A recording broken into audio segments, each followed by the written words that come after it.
Sir, ano pong ginagawa nyo ngayon? Nagkuhan kami ng tubig para sa organic.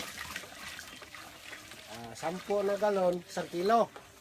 1 kilo. Oo. So, ituturo nyo po sa amin kung paano pag-dissolve. Sige, paano po ba? Anong produkto yung ginagamit nyo, sir? Organic farm. Insta Organic Farm. So, itong dalawa, Oh, good for ilang litro yan? 200? 200 liters. 200 liters. And Sa then, 1 kilo. sa 1 kilo. Oh, So, ano pa yung ginagawa nyo ngayon? buksan natin para ilagay natin itong organic. Okay, so paano po ba ang pag-dissolve niyan? Tama.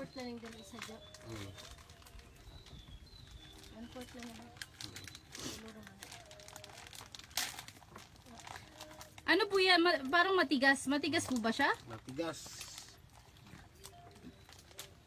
Ito, maliit lang to. Kasi 3 galon lang. Ito marami. Maramihin natin paglagay. Yun na.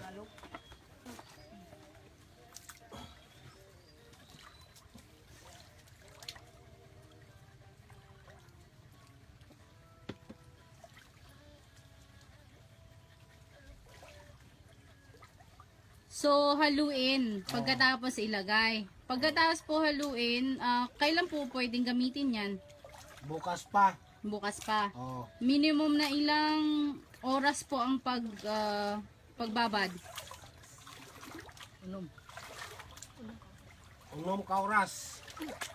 6 ka oras. Oo. So, tomorrow, tuturuan nyo kami kung paano paglagay. Oh. Okay. Hours, pwede na siya ihulog. Ang pinakadugay, 24 oras. Ug maulagpas siya sa 24 oras, di na nato siya magamit. Kay patay naman ang mga bakterya ani. Explain mo siya. Wala explain. Ano na dyan mo perme dyan, oh. Pakita.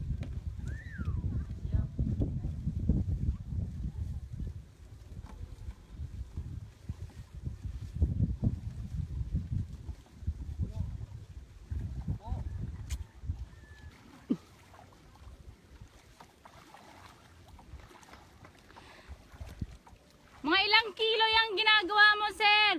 2 kilo. 2 kilo. Oh, Ilang hektarya ba itong fish pan mo? 5. So, ilang kilo ang gagamitin mo? 5.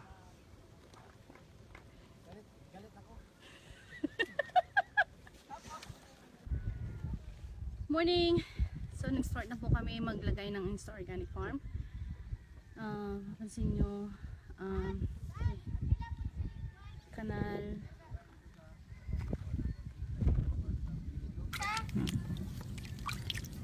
May namumuo pa. So, durug-durugin lang po yan.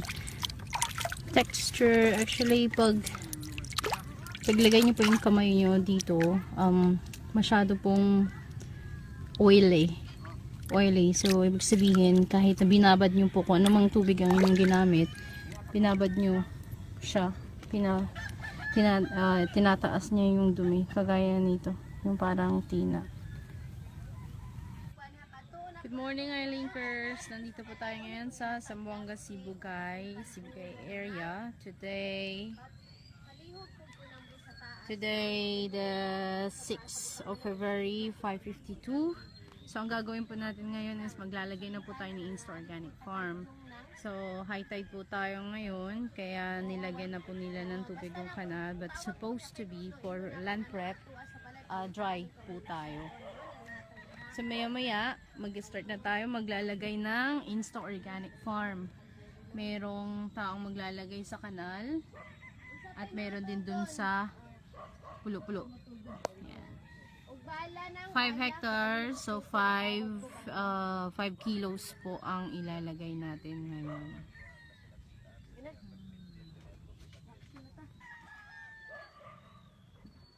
Ang ating owner and top earner, Ethel Benlero, tumutulong po na maglagay ng Insta Organic Farm sa area.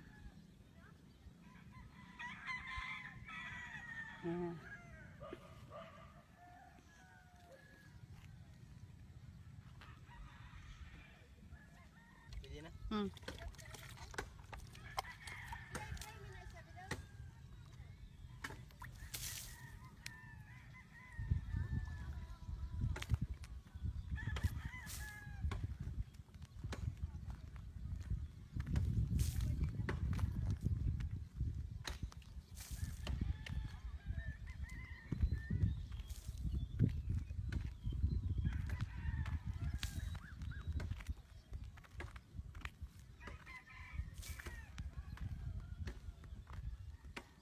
Po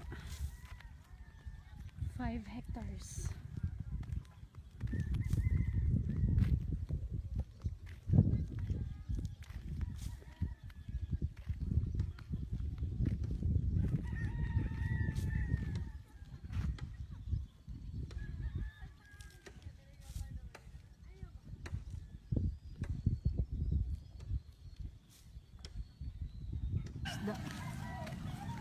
The white spotted, dried up na lumot po siya.